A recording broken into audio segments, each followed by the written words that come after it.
So, I was browsing the jazz guitar chat group on Facebook and commented on a post asking what you've been working on in the past little while, and I was encouraged by somebody in that group to make a short video on what I've been working on. So basically what I've been doing is taking small sections of solos and books and things like that and going through them, and instead of learning the whole solo like as one big completed piece, I've been taking 4 notes at a time, or 4 chords, just 4 changes in pitch at a time, basically, and playing those as small loops. And what I'll do is play them everywhere that I can across the neck in terms of space, but also in terms of what my hands can actually do, because it actually turns out that some of the chord shapes and things are a bit too squished for my hands to get up into the upper register with.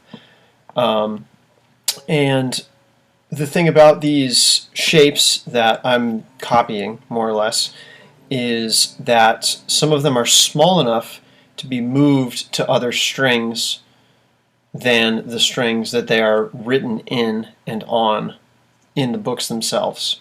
And so then the whole process extends to using the original shape on strings that it was not written on. And because of the interesting interval relationships between strings of the standard tuned guitar with the third on the second and third strings, the shapes that you end up playing in different areas of the neck become different. And conversely, if you're playing the same shape that you would be playing on, say, the top 3 strings, but instead you've decided to play them on the bottom 3 strings, well, that shape may be the same on guitar because of physically how the instrument is constructed, but the notes themselves will end up being different, even if you take, say, the first note in a passage, match that on a different string, and use the same shape. So I'm going to show you what I mean first with just a simple major scale run.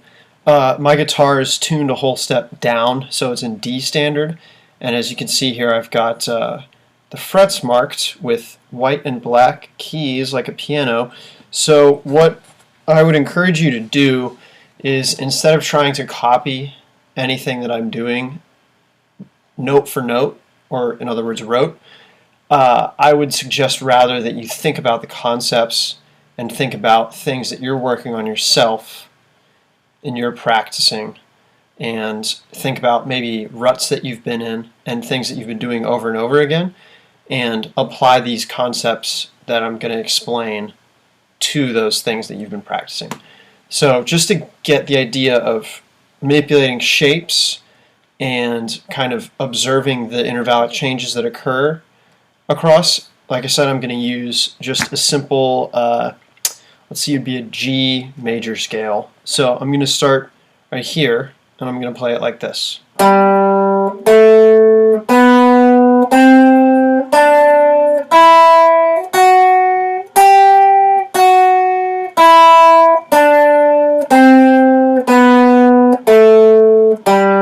Right? Simple, easy.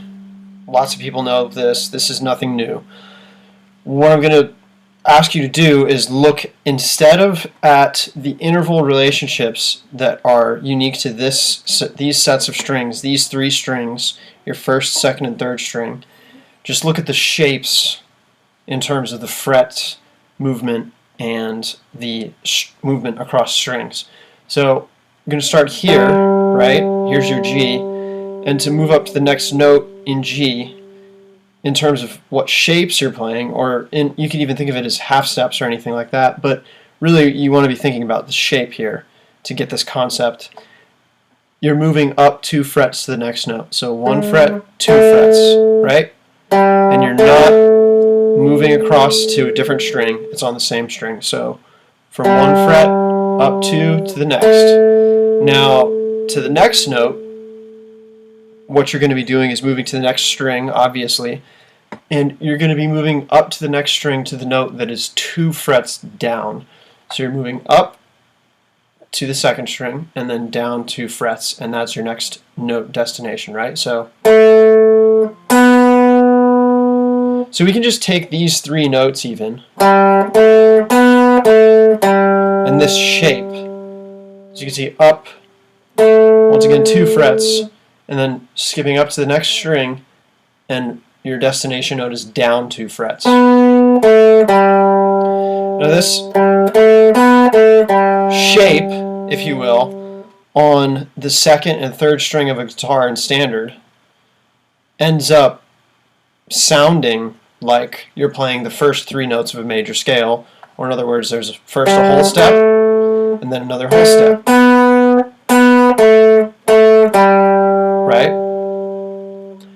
Now, what you can do with guitar, and one of the things that makes it somewhat unique from other instruments, like especially like piano, is the physical shapes that you would imagine yourself playing, or the areas that you're putting your fingers on together.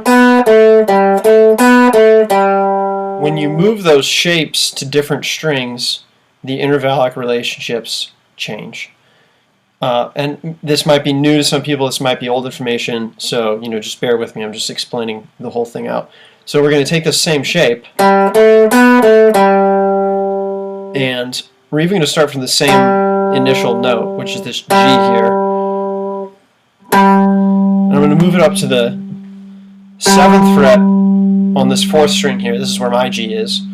And so when you play the same shape, that first interval relationship is, of course, the same. All you're doing is moving up 2 frets from that first note. Now, when you're performing the second move, which is up to the next string to a note that is down 2 frets, so what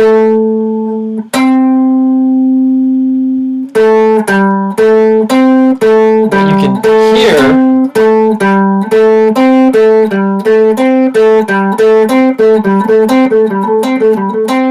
is that note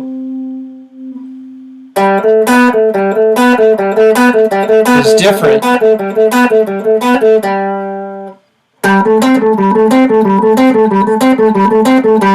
even though the shape that you're performing on these strings is the same. And so this is just explaining through sort of like the results of the rules or the physical realities of playing a guitar in standard tuning, right? So to do it with the whole major scale shape, right?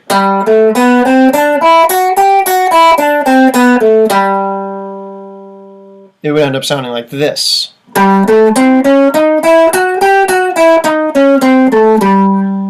That is quite different, right? So here we've got our whole step, half step, whole step, whole step, whole step, half step, right? But here, whole step, same shape, minor third, same shape, different interval. Now across the string, of course, the shapes are going to be the same, so half step, whole step, but think about it this way, these intervals now, these intervals are very different.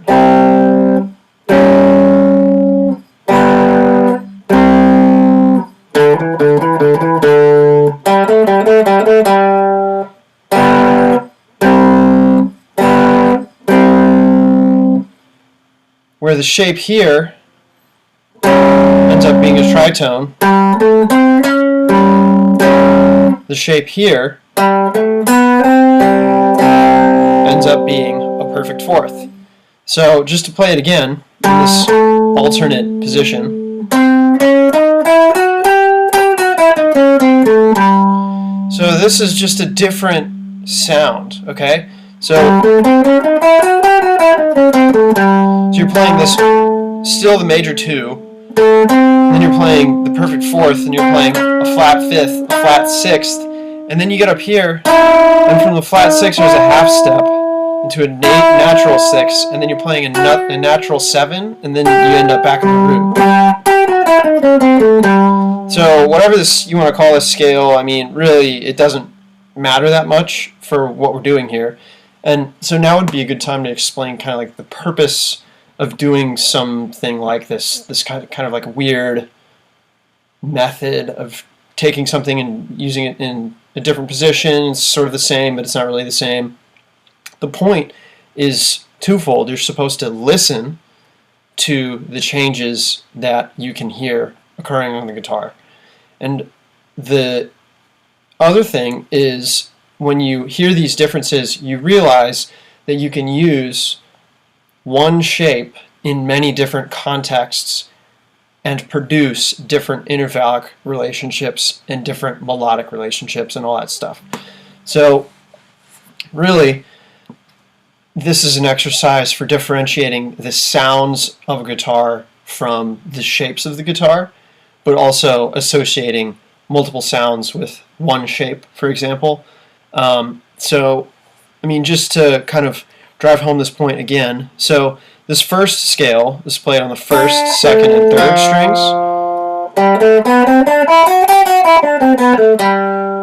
The second shape iteration, it's the same shape, but with different notes because of the intervals that the strings are tuned to, from the 4th to the 2nd string. So we're going from the 4th to the 3rd to the 2nd and back down. It sounds like this.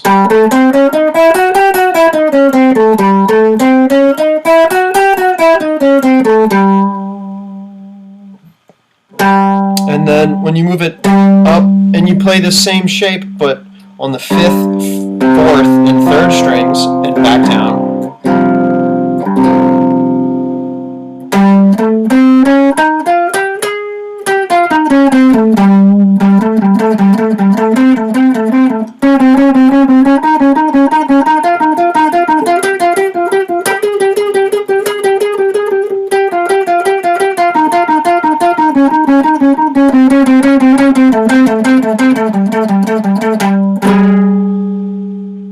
This sounds different once again.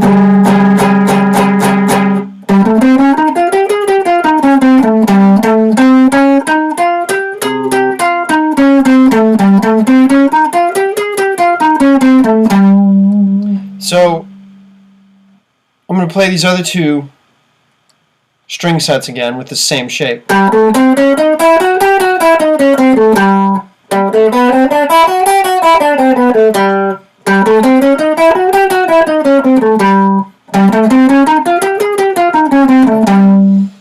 So, just to drive home the same point again, you're using the same shape on different sets of strings, and it sounds differently.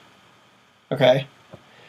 So this is essentially what I've been doing, except with groups of 4 notes, or 4 chords in a row, or a note, 2 chords, and a note, whatever is in the books that I'm using. And what I'll do once I've worked, so, I'll work through this.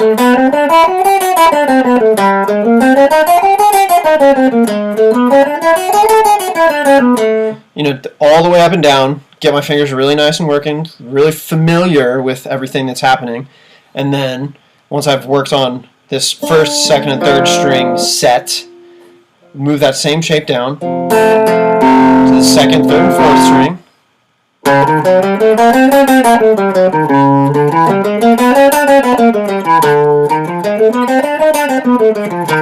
Right? Do all that down to the 5th, 4th, and 3rd string.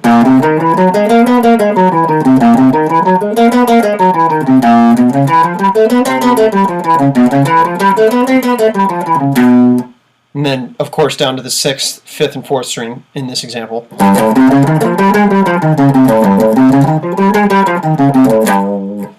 And just to talk through the notes that are happening here, you've got your G, you've got your A, you got your perfect fourth again. That's C, and then a half step up, you got your D flat there. You got your E flat for that flat 6, and then from there you're going actually up a whole step here. So where from the 3rd to the 2nd string, this would have been a half step, and you go from the flat 6 to the natural 6. You're going from the flat 6 to the flat 7, which is that F. And then from there, you're taking the shape up that whole step to your G, and then up a half step to follow the shape, which actually ends up on an A flat. So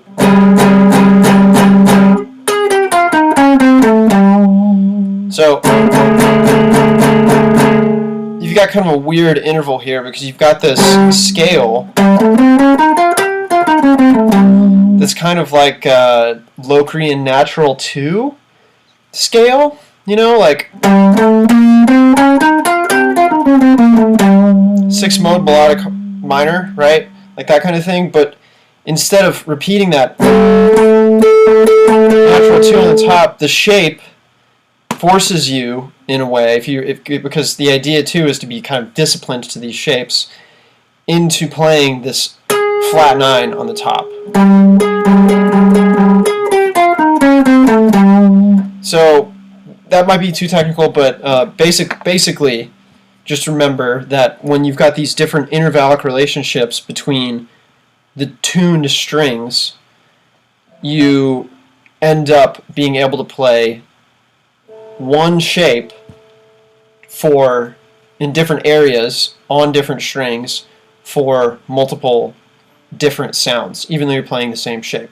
So, you know, on like piano, for example, if you were to take the same like the same physical shape in terms of like the way that the half steps lay next to each other on the keys, right?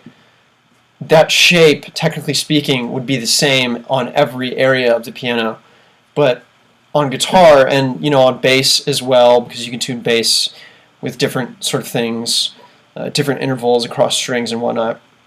Open-tuned guitars, this would be really, really interesting to do on. You'd get into some wonky, really interesting stuff, and to kind of open up your ear, but also kind of open up the things that you once thought were possible, or only possible. So now I'll take, and just a side note too, I want to do a video on talking about practice suggestions for kind of approaching this kind of weird thing, this weird feature of guitar, this set of interval differences between the strings that are and the way they're tuned with the third and the fourths and whatnot, and just the different intervals that appear in different sets of these kinds of like pattern sets, if you will. That'll be for another video. But so I'm going to go on to another sort of example. I thought that I should keep it pretty simple here before I go into something that I'm actually working on. I kind of wanted to play some power chord stuff because it's a simple shape. So we were just working on like the G major scale from the third to the first string in that shape. So now what I want to do is, I really like Nirvana, so I like their power chord progressions. And I'm not going to play Smells Like Teen Spirit, but I'll play the first 4 notes from Drain You, the first 4 power chords. So this is the progression, right? And so to kind of bring it away from the concepts that we're working with in terms of shapes and stuff, and back towards what I'm actually working on and what this video is sort of like inspired by, if you will. I'm going to take these 4 chords and just kind of work through how I would work through a book and how I have been working through books doing the same sorts of things. So these shapes, we all know the power chord shape. I'm just going to start from the lowest fret, you know, like O, 2, 2 on the 5th, 4th, and 3rd strings, and then up a major 3rd with this power chord. You're playing the 4th fret on the 5th string, 6th, 6th. Then you're moving down to the 6th string, 5th string, and 4th string, the 2nd fret here, and then you're just taking that shape up a 4th. So what I've been doing is basically choosing, okay, number 1, number 2, number 3, number 4, and I'll just play it backwards back to number 1. So the full sort of idea with this particular power chord shape, or progression, excuse me, would be like this.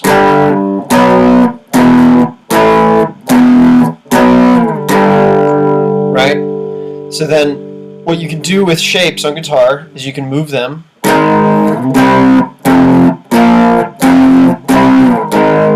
in half steps, or in any amount of steps. So you could even move it up pretty far, like, right? And so that's basically what I've been doing with these things. So normally, once I've already explained this, but once again, we'll take something like that. And with chords, sometimes in the books that I'm looking at, they're really far apart, and so physically that's quite difficult to be accurate with. So I'll typically, with things like that, and this might be something like that for you or for somebody else, I'm going to play it a couple times to get that physical familiarity going, because that's really one of the core pieces of this sort of conceptual work, this exercise, if you will. So anyways, oops, messed up. That's why you practice.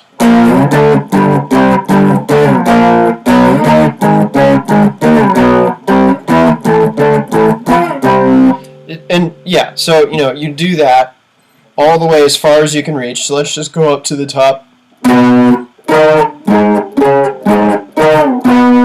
Right? And then maybe go back down if you want, so you can hear what it's like to go down in half steps and up in half steps as well. And then what you can do is move from the 5th, 4th, and 3rd strings as your starting point, and move up to the 4th, 3rd, and now you'll hear a change with the shape and 2nd. So now we're playing that same shape where you're playing 3 adjacent strings, the bottom lowest sounding string. You're playing the open note there, the open string itself. Then you're playing that 2nd fret on the 4th string, and the 2nd fret on the 3rd string, and that 2nd fret on the 2nd string. And you can already hear how different that is. So what you're playing now is a major 7 shape, but without the major 3rd in there. So I'm just going to play this progression, and at this point, hopefully, have explained it, this makes sense, and you can start to kind of imagine what you might do with it. So it would end up sounding like this, and it sounds kind of out there, kind of modern in a way. So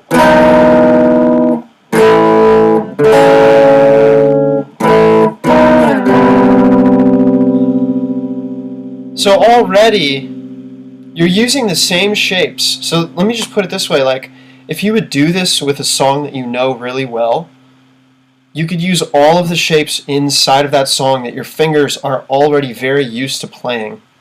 And all you have to do is move it to a different set of strings. So, and then just by doing that, you're getting all these new intervallic relationships that you get to hear and experience playing. So you're breaking out of your boxes by forcing yourself to do something new, but you're doing it in a way that is somewhat familiar, I guess you could say, or could be easier to become familiar with because you're already familiar with it in one way. So, and then by doing that, you get to hear new things that you're not familiar with. So it's sort of the idea behind this is leveraging the characteristics of the instrument to your advantage. And this is something that I don't remember his name, but some piano player came through school, and I think I was asking him some stupid esoteric question. I was trying to be smart, like, oh, like, how do you bend notes on piano or something? Like I don't know, like a kid who wasn't really thinking and is trying to like impress or like outsmart somebody. But anyways, I asked him some dumb question like that. Not that that's really that dumb, because obviously there are going to be people who play extended technique piano stuff. So, but anyways, I asked him something like that, and he basically just said, well, I don't really worry about the things that I can't do on piano that other instruments can do, because on piano, and he plays this like huge cluster of like half steps and whole steps and all this stuff, this just like super tight closed voicing of a chord. He's like, because on guitar you can't do that, but on piano you can, right? So, after hearing something like that from a real professional, I'm sorry that I don't remember his name at this point, but it got me thinking about how can I do that for this instrument that I enjoy playing. So that's the idea: is you're leveraging the characteristics of the instrument that in a way that opens up your ear, gets you to do new things basically without really doing much more. So let me just play this this whole shape, this Nirvana shape again.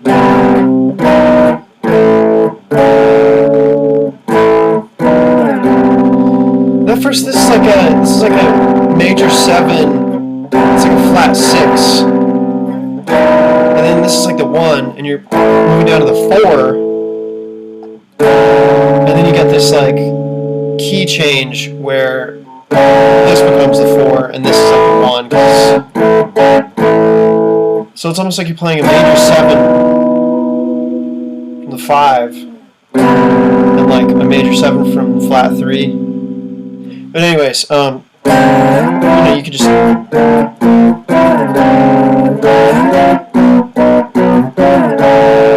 and so on and so forth. And then once you do it on that set of strings, you can take it down and you can start it from the 3rd string. So open string,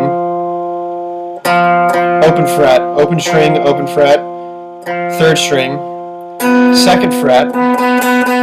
Okay, new interval now, because from here, let's go to 5th, and then we move it up. Here's another 5th, and also,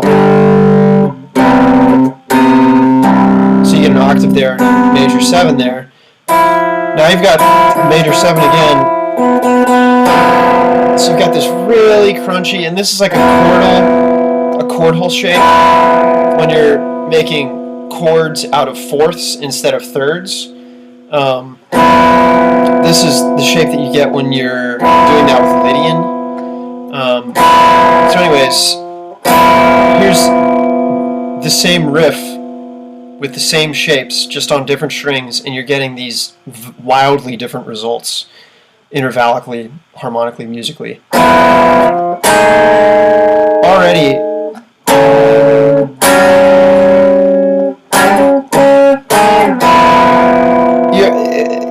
it's just completely different now. Like this, there's no way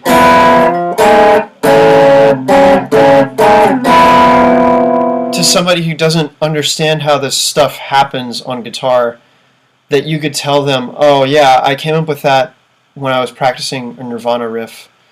It just wouldn't make sense until you go through all this stuff. So then the second phase of all of this, you start here with the shapes that create these power chords in this area of the guitar. The second part is to take this riff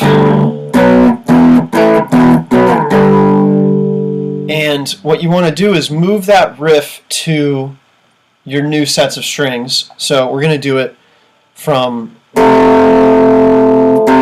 4th string, And what you want to do now is actually reproduce that riff, but on the different strings. So you want it to sound the same.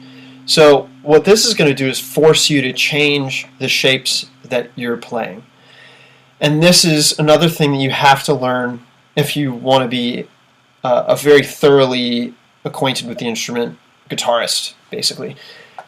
So now this power chord, this would be a C power chord now instead of starting with a G. You're playing this open string, then you're playing the 2nd fret on this string, then you're playing the 3rd fret. So this shape is quite different. So let's just work through this. So I'm going to go up a major 3rd. Okay. Got to keep that same shape. We're going down that 4th, down the 5th to the 4th, and then up a 4th. And you've got these power chord shapes on the 4th, 3rd, and 2nd string that are quite different now.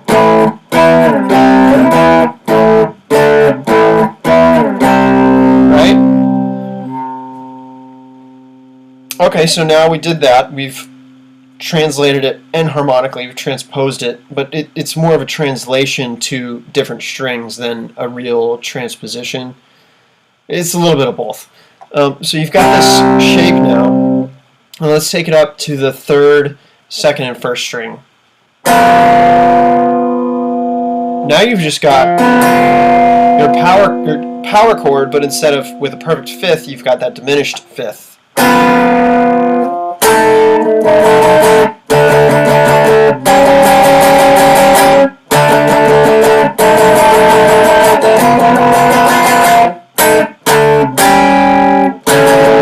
And sorry, I messed up there. So the shape for these higher notes would be this, but since we're moving it from here to here, we've got this nice major 7 sound.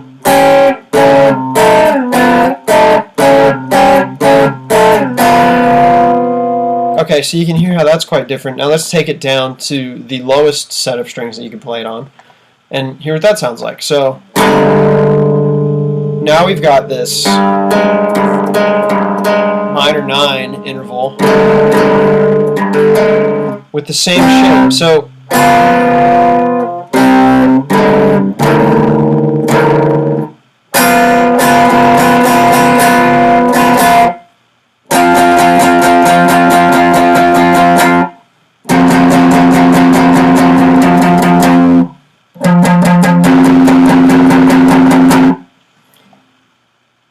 And so this is the goal, once again, is to hear these differences across these different sets of strings. So I'll just play the riff.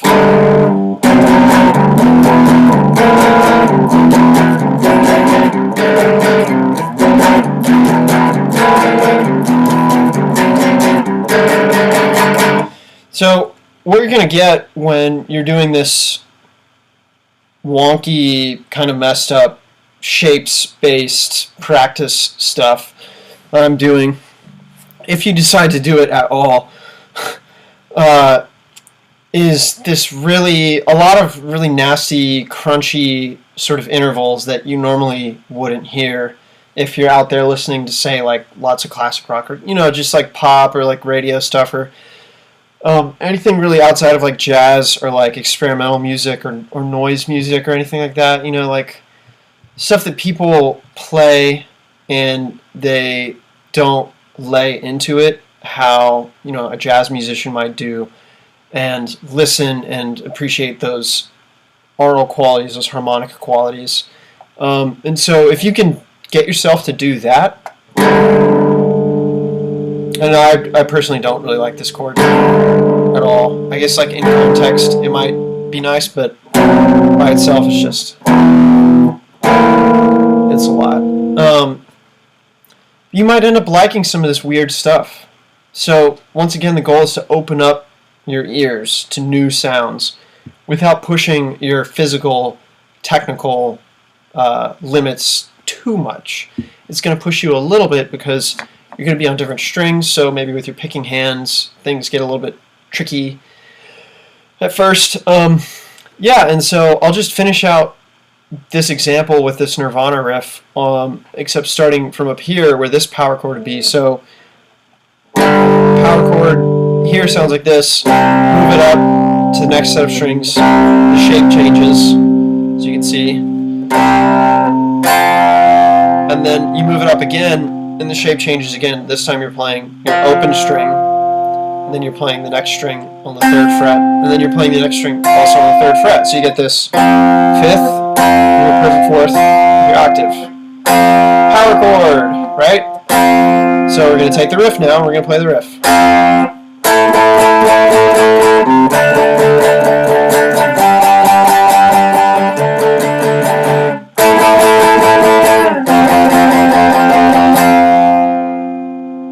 Cool. So now we've got a 3rd set of shapes to move wherever we can fit our fingers onto the guitar without hurting ourselves. So now I'm going to do it, and I'm going to take it and move it to these lower sets of strings. And we still have an octave on this set of strings, but instead of a perfect 5th, now this shape produces that minor 6 sound. So this, depending on how you look at it, you could think of this shape as, you know, like a power chord with like a sharp 5 instead of a perfect 5. Almost like an augmented chord without the 3. Or you could think of it as a 2nd inversion major chord.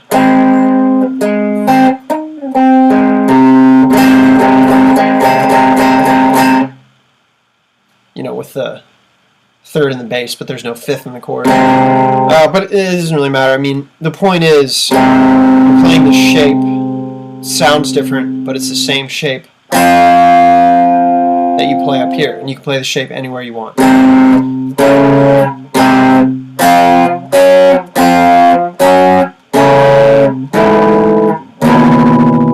Right? So the riff on these strings would be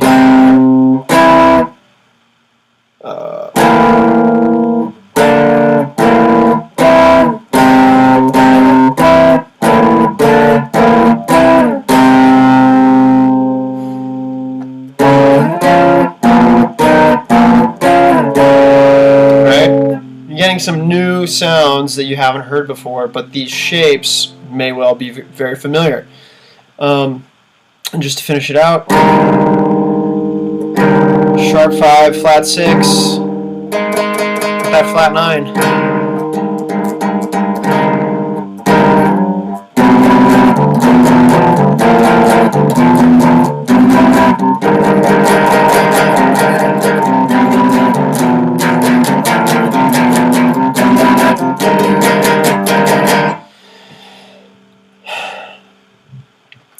So I hope that all makes sense. I'm realizing that I didn't change the shape to accommodate the strings and the intervals on them for the G major scale, so I guess I might as well do that now, just to kind of tie everything together. And then I'll show you an example with some nice jazz chords.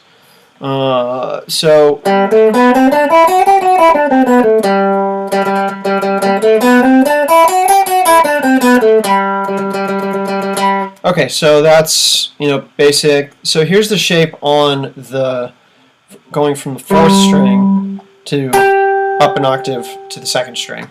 And this is just the one that I would probably gravitate towards because I've been avoiding, making big stretches and stuff. To kind of cut down on some pain. But anyways, so it's up to you and your preferences and your goals, really, what shapes you end up choosing to work on. So anyways, I'm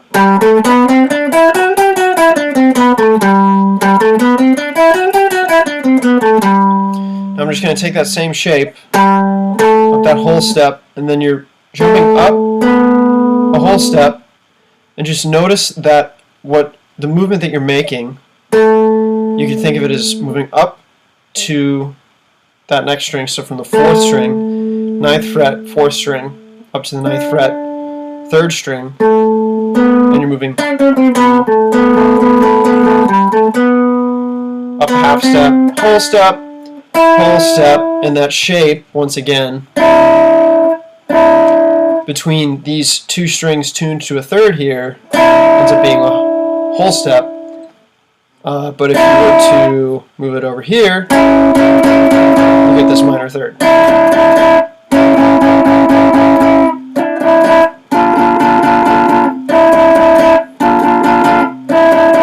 Right, so now let's hear what that sounds like when you play the same shape between the third string and the first string.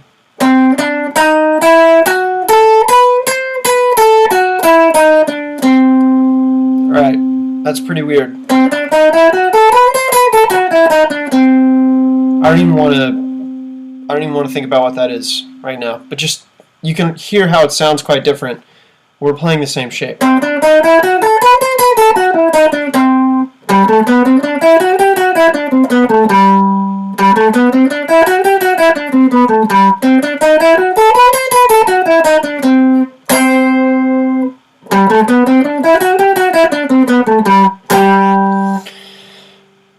Now let's move it down. Play from the fifth string to the third string. Back to that minor 9 interval, that nasty interval.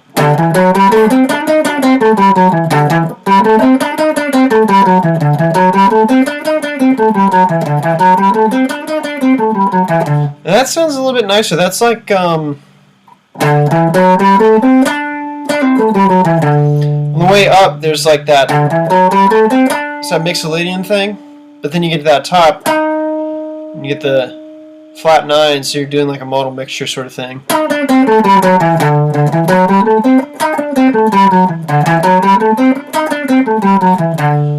So that's kind of nice. Same shape, once again. And so now we want to move that scale that we're doing and accommodate it into shapes that produce the same intervals when you're playing it from the fifth string to the third string. So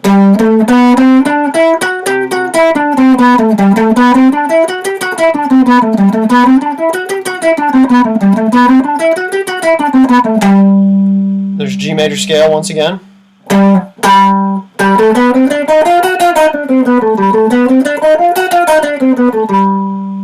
Whoa, what?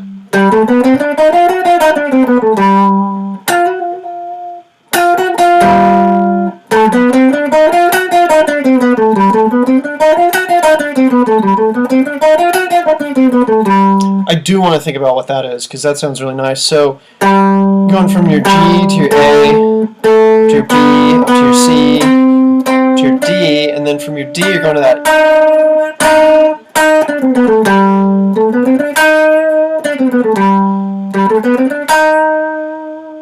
That E flat, flat 6. You're going to a whole step up to your flat 7, and then you've got this.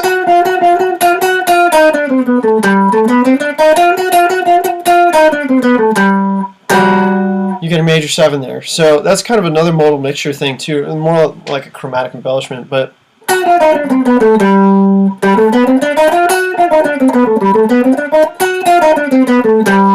this is already probably a really long video, so like if you're tuning out, I understand. I should make some shorter stuff and write scripts for this, but anyways, same shape is up here on different string sets.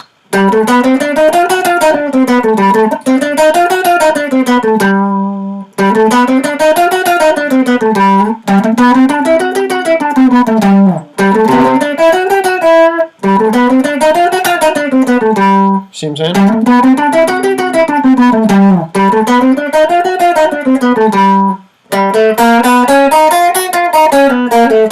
Now,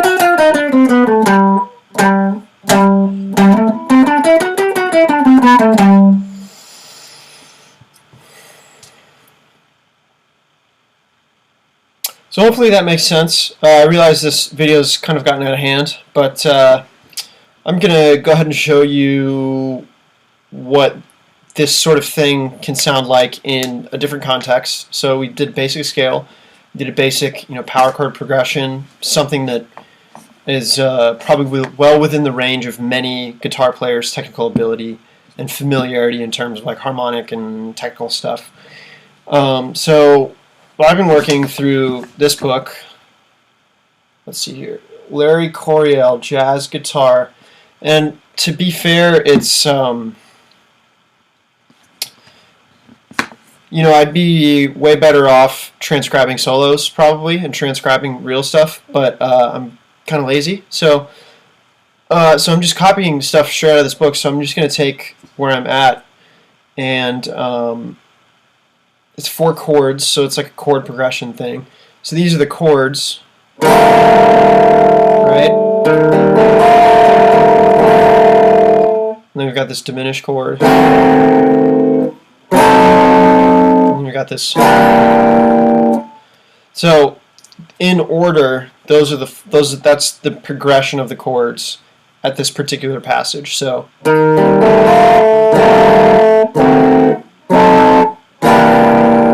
what I could do is take those 4 notes, those 4 sets of notes, excuse me, those 4 chords, and just move it up. I might do that a couple times,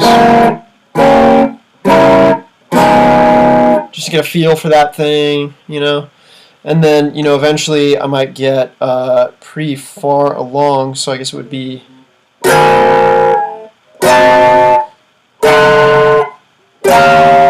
right.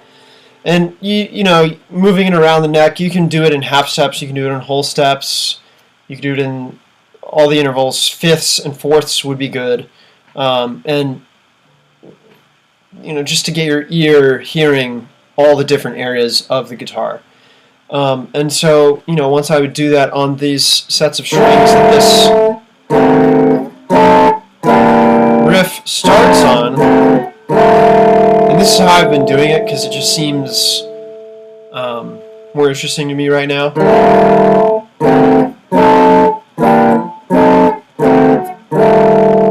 So I'll take those 4 notes and I'll just play it to the 4th and then back to the 1st through the rest. So 1, 2, 3, 4, 3, 2, 1, right? Now I'm just going to take that shape, and instead of playing it so that whole passage is on the 4th, 3rd, and 2nd and 1st strings, now I'm just going to do the same shapes but on the 5th, 4th, 3rd, and 2nd string. And I'm just going to see hear what it ends up sounding like and how it sounds different. And you can get really deep into actually looking at what the notes are and stuff, but just for me personally, I just want to hear the difference and kind of get that muscle memory sort of like familiarity thing going. So anyways, same shapes, already sounds totally different. Still dark, but different. And that is like way out there. That's that chordal shape, that Lydian chordal shape, but then you're playing the sharp 9 on top. So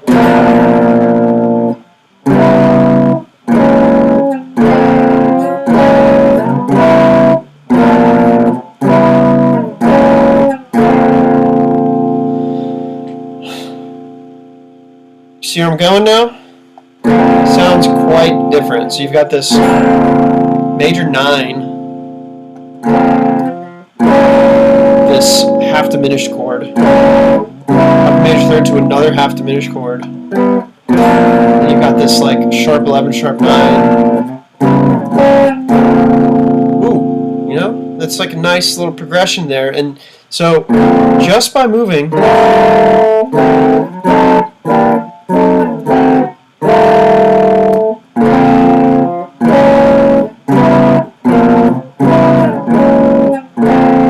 same shape to a different set of strings.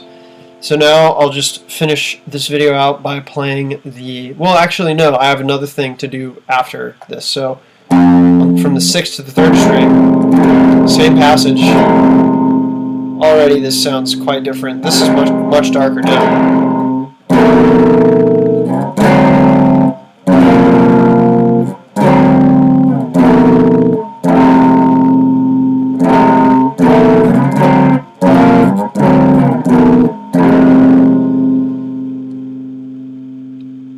So that kind of illustrates the change in sound when you're moving shapes across to different sets of strings. So now what you want to do is go back to the original riff that you're working with and figure out how you can play this chord, this exact same chord with all the same interval relationships, but on other sets of strings. And so for this particular chord, this is where it gets really difficult. My finger's actually starting to hurt. So I think I'm going to stop it here, but that pretty much covers it. You know, you could do this.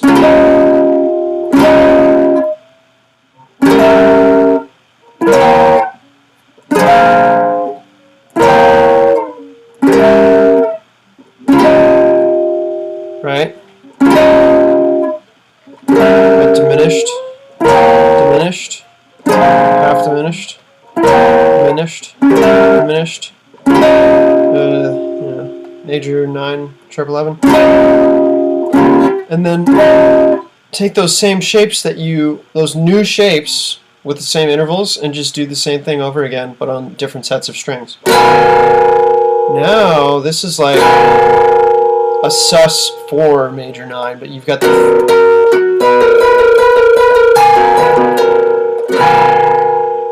3 in there.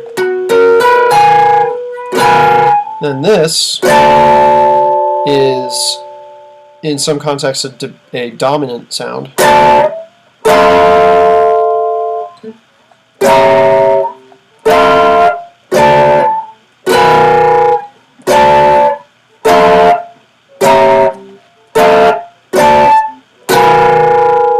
Right? Sounds quite different. Now we'll take the same shape, except we're going to play it from the 6th string to the 3rd string. So now that sounds way out there. And that's kind of what you can get with these things. It's the same shapes that you might be familiar with, but on different sets of strings, produces wildly different results.